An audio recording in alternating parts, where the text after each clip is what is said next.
Welcome to the Power of Purity podcast, the show that empowers men to experience their sexual gift in a healthier way. Now here's your host, Tony Ingracia. Hey guys, welcome back to the Power of Purity podcast. I'm really glad that you can be with me today. And I pray that as we begin this episode today, that you're in a place where you just are enjoying and sensing the presence of God and the company of God in your life. And I pray that you have a sense of the fingerprints of God on your life. And I pray that you're in the place where you're just continuing to move forward on the pathway of purity that God has intended for your heart and your life. So praise be to God. And today I'm actually going to begin a new little series of episodes here that I'm calling The Deception of Sexual Sin. And just so that you're aware of it, I'm working on several different concepts that I'm excited about bringing to the podcast in the near future.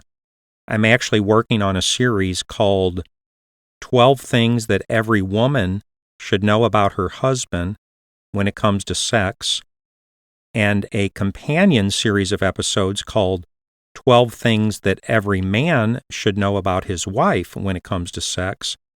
That, along with several other things, exciting things coming up, and some exciting interviews that we're getting lined up. So I pray that you just stay with us as we move forward in the Power of Purity podcast, and there's going to be some really good things coming up. But for today, I'm actually beginning a new series of episodes that I'm entitling The Deception of Sexual Sin. And this is actually adapted from a session of the Power of Purity video conference. And I'm not exactly regurgitating that video conference episode exactly as it was recorded. I've actually sliced it and diced it and modified it. I think in the original presentation I had 8 or 9 principles, I'm not sure. And I've actually now got 13 principles that I'm going to share with you as we work our way through this episode that I'm calling The Deception of Sexual Sin. And if I had to put a thesis on the session, my thesis would be something like this: you will pay profound consequences for the privilege of your sexual sin. And the primary proof text that I've chosen for these episodes is taken from Galatians chapter 6, verses 7, 8, and 9, which says this: "Do not be deceived. God cannot be mocked. A man reaps what he sows. The one who sows to please his sinful nature, from that nature will reap destruction. The one who sows to please the Spirit, from the Spirit will reap eternal life.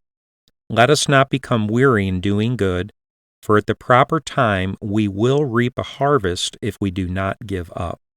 Praise be to God for the reading of His holy word. And from that scripture, I've extrapolated 13 principles that I want to share with you concerning this concept of the deception of sexual sin. And the first principle, I'm kind of throwing in for free, really, just almost in the way of introduction. So my first principle is simply this: every commodity has corresponding benefits and cost. And again, principle 1 is this: every commodity has corresponding benefits and costs. And I think this is obviously true of virtually any commodity that you would ever purchase or be interested in. For example, if you were going to buy a car, the car might be $23,000. So, in other words, if you want the car, it's going to cost you something. But it's true that you will derive great benefits from owning this car, right? It's going to enable you to go from point A to point B. You can drive to work every day. You can get around. You can travel in comfort. If it's a nice car, maybe it has leather seats, heated seats. It's got a nice sound system. So there's great benefits to owning this car, but there's also going to be a cost. Well, that's true of virtually any commodity. I think I shared an illustration one time. If you go into Walmart and let's say that you see a lamp that you like and you happen to need a lamp for your desk at home, and you notice this lamp and you think, wow, that lamp would look really nice on my desk. Well, if you like the commodity, you appreciate the benefits that you would derive from the commodity. You can't just pick it up because you like it and walk out the door at Walmart, because first you got to go past the cash register, right? So the lamp has a thing on it that's called a price tag. So you look at the price, and let's say this particular lamp is $59. So now you have a decision to make. Are the benefits that I'm going to derive from owning this lamp, if I take this commodity into my life, do the benefits outweigh the cost? And if you decide that you want the benefits bad enough, then you're willing to pay the price. You're willing to pay the cost. So you go to the cash register and you pay the cost. You pay $59 plus tax. You take the lamp home, and now you can enjoy the benefits. So every commodity in life has corresponding benefits and cost. And for our purpose here in the Power of Purity podcast, I want to use this as a template that we lay over the concept of sexual sin, the indulgence of sexual sin, or acting out sexually, or expressing our sexual gift in a way that's inconsistent with God's will, plan, and design for our life, or in a way that's in disobedience to God. In other words, I'm suggesting that sexual sin, in a sense, is a kind of commodity. You want this in your life. You want to do this. You want to look at porn. Maybe you want to have an affair. Maybe you want to have cyber sex on the internet. Maybe you want to get a sexualized massage. Maybe you want to go to a strip club. However it is that you're tempted to act out, well, that's a kind of commodity, right? In that moment, it's something that you want in your life. In the same way, you might come to the place where you decide, I want a new car, or I want a lamp for my desk. I want to enjoy the indulgence of sexual sin. Well, guys, the point being, every commodity has corresponding benefits and cost. So it is true that you will derive, I will derive, if I choose to do this, certain benefits from the indulgence of sexual sin, but we can't be deceived. As our proof text says, do not be deceived. God cannot be mocked. A man will reap what he sows. So while it's true there are benefits to the commodity, there will also be corresponding costs. And a wise man learns to weigh the benefits and the costs together at the same time. But I'm getting ahead of myself. We're going to unpack this thing as we go. But in the way of maybe a final metaphor for this first point, every commodity has corresponding benefits and cost. I'm picturing in my mind's eye right now just the concept of a seesaw or a teeter-totter. And you know the fulcrum is in the middle, right? So if a kid sits on either end, then the kid on one side of the seesaw can push himself up, and as he goes up, the other kid goes down. And then that kid can push himself up, and as he goes up, the other kid goes down. So we see this rhythm up and down, up and down. So this idea that every commodity has benefits and cost, I'm picturing, if you'll see this seesaw, and on one side are the benefits, and on the other side are the cost.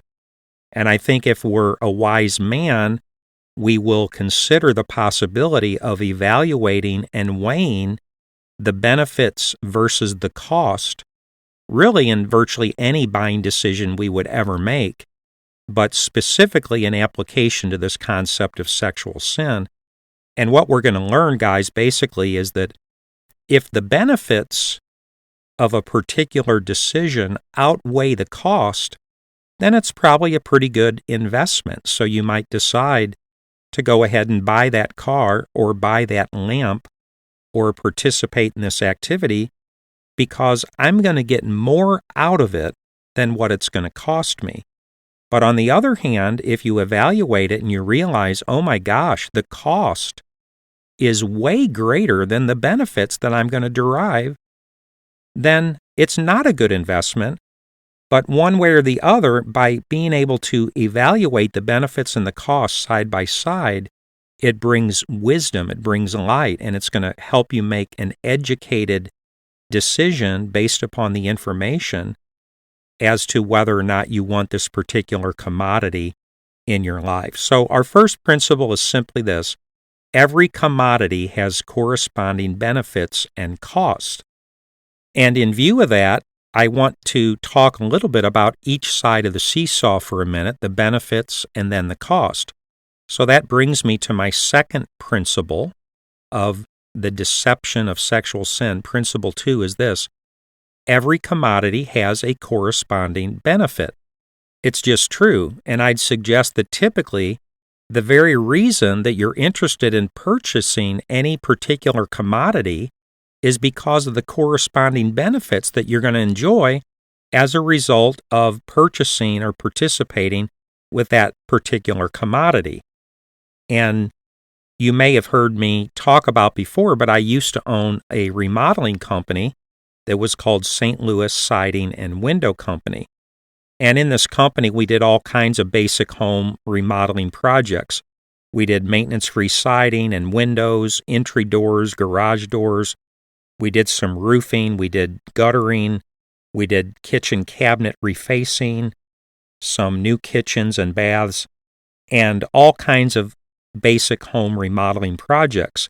But when we'd call on a prospective client to give them a presentation and then to make a bid on a particular job, we'd often attempt to close the sale, of course, make the sale if we could, and we do this by creating a sense of value for the prospect by using what's really a pretty familiar sales technique where we would help the client evaluate the cost versus the benefits to this particular home remodeling project. So, for example, let's say that a particular client was interested maybe in new thermal windows for the house, and so we measure up the windows, and the bid comes to $4,000. So if you want new windows for your house, these new thermal windows, it's going to cost you something, $4,000. But let's consider for a moment the benefits you're going to enjoy if you have the new windows installed on your home. And it's actually been a long time, guys, since I sold windows, but I very quickly just scratched here on my notes the benefits that I could remember, and I quickly came up with 11 different benefits to getting new windows for your house. Number 1, they're maintenance-free, which means you're never going to have to paint or caulk your windows again. Number 2, they tilt in for cleaning, which is totally awesome because it means you're never going to have to go outside your house again to clean your windows. You're never going to have to get step ladders out to clean your windows, and you're going to be able to clean your windows in a fraction of the time that it used to take you because these windows tilt in for cleaning. Number 3, the new windows are going to add significant value to your home, which means that when you go to sell your house, typically you get a large portion of the investment back at the point of resale because the average buyer is probably willing to pay a little bit more for a house that has new thermal windows than the house down the street they're looking at that doesn't have new thermal windows. Point number 4, the new windows are going to make your house more saleable, which means that when you go to sell your house, if there happens to be several houses in your area that are for sale, but those houses do not have new windows, but your house does have new windows, it's probably going to be a pretty good sales point that when prospects come and they're looking at these different houses, they're going to say, well, wow, this one has the new windows. That's a pretty nice feature. So it's going to make your house more saleable. The 5th point is that the new windows are going to lower your utility bills. And that's a pretty big deal because the fact is the 2 biggest areas of energy loss in an average home are the attic and the windows. So for the average house to replace the old drafty windows with new thermal windows is going to make a substantial difference on the energy efficiency of the home and therefore the utility bills that you get every month. The 6th benefit to the new windows is they add curb appeal to your home just because they're beautiful and they look brand new and they never have to be painted, so they do add an aesthetic value to your house and they make your house more presentable and more beautiful from the exterior and the interior. Benefit number 7 is they make the house quieter, which means it won't be nearly as noticeable when the kids in the neighborhood are yelling or screaming up and down the block, or your neighbors mowing the grass down the street. Your house is going to be quieter. Benefit number 8 is ease of operation, which means that you can actually easily operate your windows when you want to open them. And you're not going to have to fight them to try to get them open the way you have to fight your old windows. And when you do get them open, you're not going to have to prop them open with a paint stick or something because they won't even stay up by themselves. They'll go up, they'll go down, very easy, ease of operation, and that's a great benefit. Benefit number 9, they eliminate condensation, or they at least dramatically reduce condensation, which means that on really, really cold days outside, you don't have to put towels on your windowsills to soak up all the water that's condensating and running down on the interior of the windows. Benefit number 10, they make your house more comfortable, which means it's cooler in the summer because the cool air that your air conditioner is blowing into the house actually stays in the house instead of going through the old drafty windows. And in the winter, your house is going to be warmer because the warm air that your system is putting in the house is going to stay in the house. And that means you can sit on your couch in January watching TV and you don't even have to get a blanket and put it around yourself so you can stay warm in your own house. So the windows are going to make your house more comfortable. And then benefit number 11, the new windows are going to add life to your heating and cooling system. And the reason for this is because when your air conditioner blows cool air into your house, the cool air is going to stay in your house a lot longer because it's not escaping through your old drafty windows, which means the thermostat isn't going to have to kick on and kick off nearly as much to tell your air conditioner, hey, give me more cool air up here because it's getting too warm in the house. So the heating system and cooling system is actually going to cycle much less because your house is more energy efficient, and that means that it's going to add life to your heating and cooling system. So I think you guys get the point. So after reviewing this list of benefits with a prospective client, it makes it far easier for that client to evaluate the cost of the new windows. It is true there's a cost. It's going to cost you $4,000, but look at all the benefits that you're going to derive by making this decision to put new windows in your house. So when you do this seesaw thing and you actually set the benefits next to the cost side by side, it helps a person bring clarity to the decision they have to make, and it helps them make a quality decision accordingly. And as I said previously, in such a case, if the benefits outweigh the cost, then the prospect can easily justify to themselves why they should go ahead and make this decision, so they might decide to buy the windows. But if they feel that the cost outweighs the benefits, then for them it's not a very good investment, and they probably will decide to not make that decision at this time. And by the way, as I mentioned earlier, I'd advocate that this principle of benefits versus cost applies to virtually every decision that you're ever going to make in your life. So, for example, should I buy a new car? Should I go back to college and finish my degree? Well, guess what? There's going to be great benefits to your life if you do that. You will no doubt derive benefits if you get your college degree. But it's also going to cost you something if you decide to go back to college to get your degree.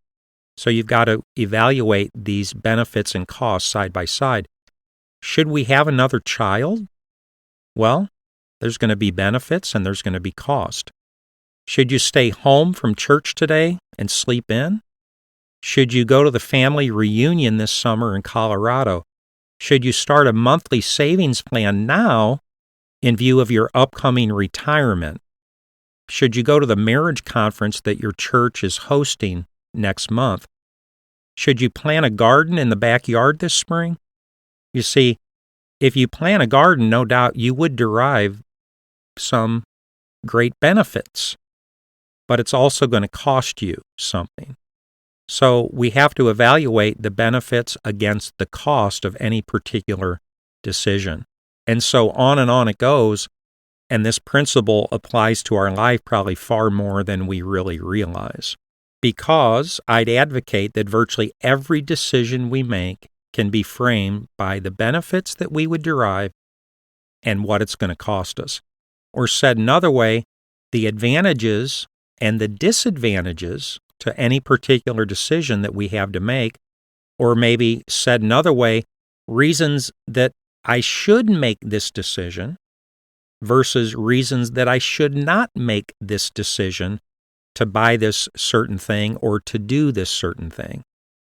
And with that being said, it brings me to the third principle, and remember that I've got 13 principles here that I'm going to share with you concerning the deception of sexual sin, and this is principle 3, and somebody might be surprised at this third principle, but I just think it's honest, and I think it's fair, so I want to acknowledge it, and that is principle 3, you will enjoy certain benefits as a result of your sexual sin.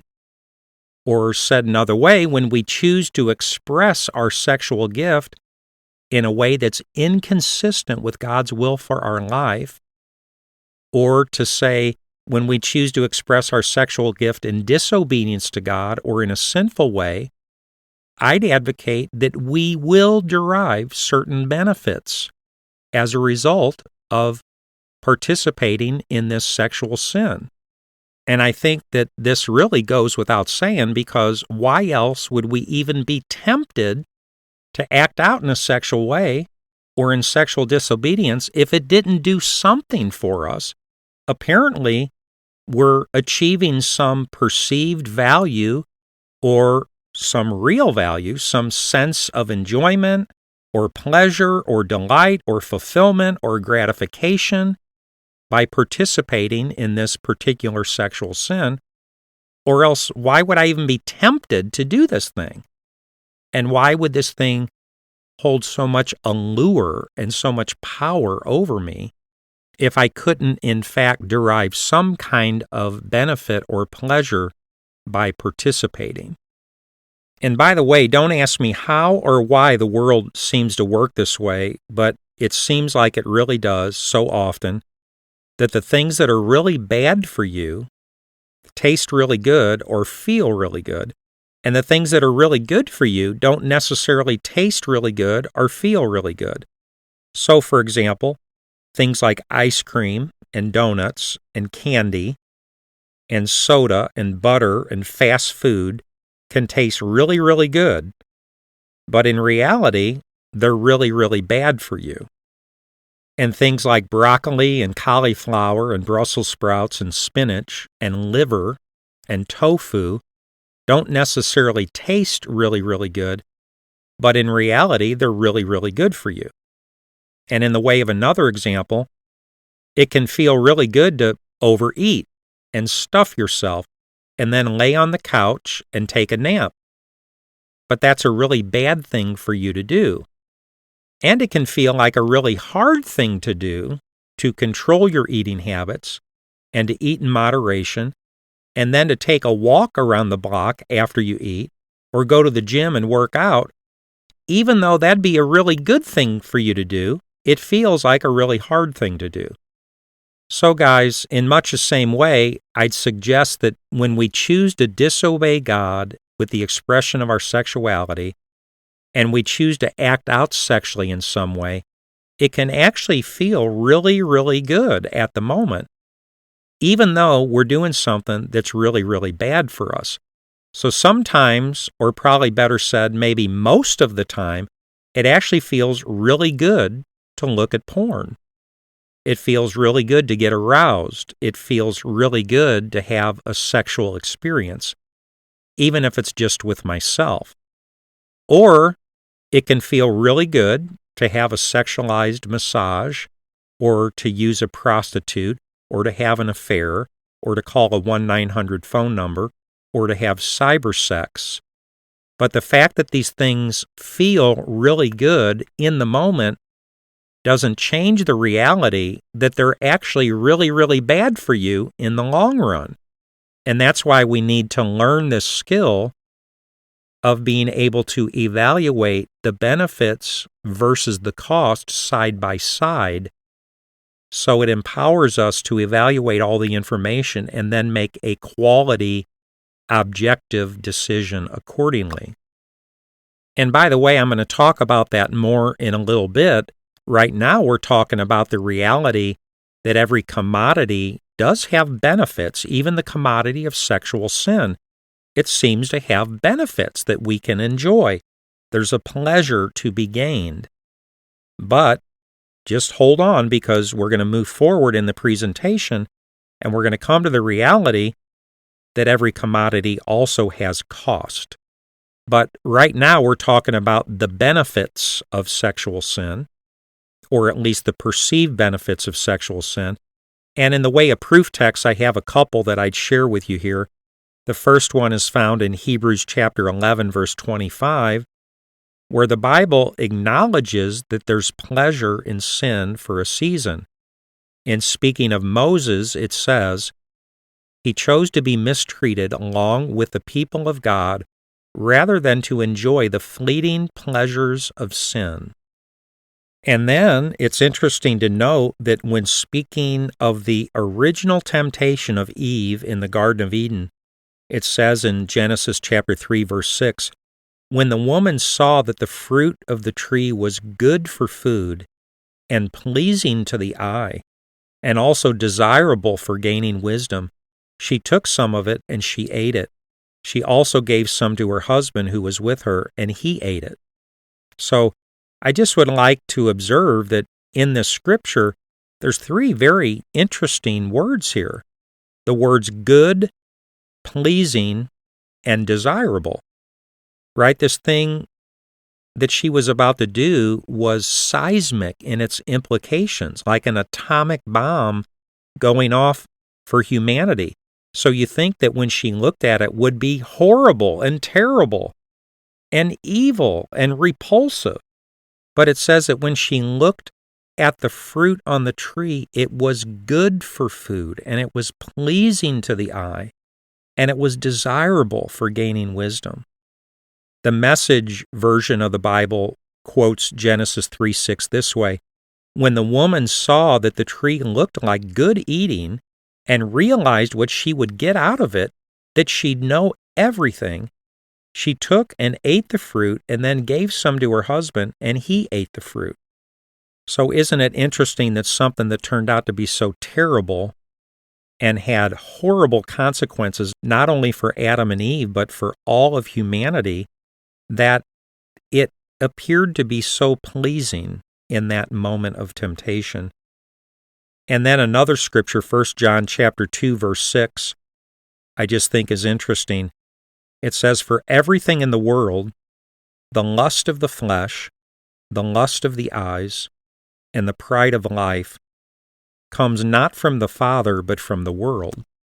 And again, I think this verse implies something about the allure and the potential pleasure and fulfillment or sense of satisfaction that we might derive from participating in some sinful thing in disobedience to God. The lust of the flesh implies a kind of satisfaction when you feed that lust. It's as if your flesh has this tremendous, horrible itch, and you want to scratch it so bad. And when you finally scratch it, you give in to the temptation, to the lust of the flesh, and you scratch it, you do this thing, and you feel this great sense of relief and satisfaction for a moment. Or maybe a metaphor of thirst would be good here. Imagine that your flesh is really thirsty for something, just you're dying of thirst. You want this so bad. So when you participate in this activity to fulfill this thirst that you have, this lust of the flesh, your flesh quite naturally feels this sense of satisfaction or fulfillment, because in that moment your flesh is getting the very thing that it wants so desperately. or your eye is getting the thing that it sees that it wants so desperately. And there's this sense of achievement and fulfillment, the pride of life, this arrogance that we're getting the thing that we want and we feel entitled. So we're going to give ourselves the indulgence of this pleasure of this thing that we want. So I have no doubt, you guys, that there is a reality that we do receive and enjoy certain benefits in the moment that we indulge ourselves in sexual sin and disobedience to God. And what are these benefits? Well, I don't know for sure, but maybe it's things like this. When we participate in sexual sin, there's the pleasure of these wonderful and passionate and euphoric feelings and sensations. And there's the intense and powerful and overwhelming and explosive sensation of the orgasm itself. And then there's the explosion of these feel-good neurochemicals like dopamine and endorphins and oxytocin and serotonin that are released in massive doses in our brain and our body through sexual activity and then orgasm. Or in the verbiage of 1 John chapter 2, verse 6, maybe the flesh is feeling great pleasure when its lust is being scratched. Maybe the eyes are feeling great pleasure when they get to see something in fulfillment of the lust that lives within them. And maybe there's a sense in which the pride of life is fulfilled when a person accomplishes this exploit that they've so passionately lusted after. So with all that being said, you guys, we do have to acknowledge that there is pleasure in sin for a season. There is a sense in which every commodity has benefits and cost, and I'd advocate that even the commodity of sexual sin seems to give us certain benefits. There's certain pleasures that we derive from that. But with that being said, you guys, we cannot be deceived. And although it's true that in a very real way there are certain benefits associated with the pleasures of sexual sin, we have to realize that there's also tremendous cost associated with these same benefits. And that's what the thesis of this episode gets to when it says, you will pay profound consequences for the privilege of your sexual sin.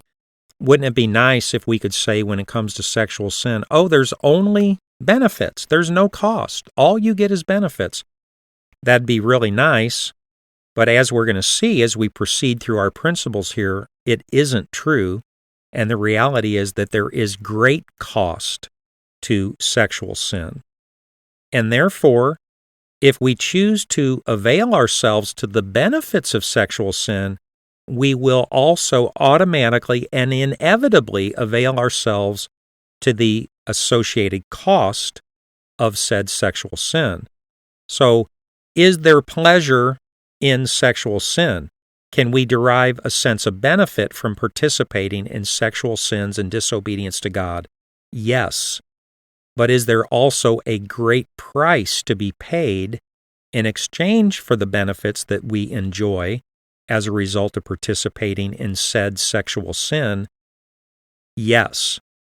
And with that being said, you guys, I see from the clock that I'm overdue for this episode, so I'm going to go ahead and wrap it up here.